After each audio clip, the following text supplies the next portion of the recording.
brought to you by V-Guard. વિમાનમાં bomb હોવાની અફવાથી દોડધામ મચી ગઈ છે. દિલ્હીથી વડોદરા આવતા વિમાનમાં બોમ્બ હોવાની અફવા ફેલાઈ.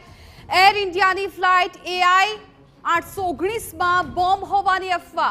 ફ્લાઇટમાં 180 યાત્રિકો વડોદરા આવવા સવાર થયા હતા. ફ્લાઇટમાં NSG કમાન્ડો, CISF અને બોમ્બ સ્ક્વોડ સાથે અત્યારે તંત્ર છે દોડતું થઈ ગયું છે.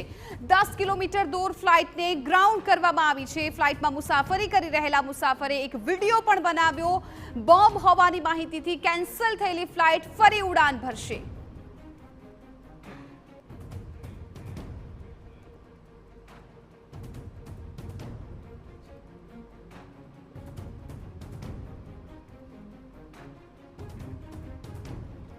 તો બોમ્બ હોવાની માહિતીથી કેન્સલ થયેલી જે ફ્લાઇટ છે એ હવે ફરી ઉડાન ભરશે. ફ્લાઇટને કેન્સલ કરવામાં આવી હતી.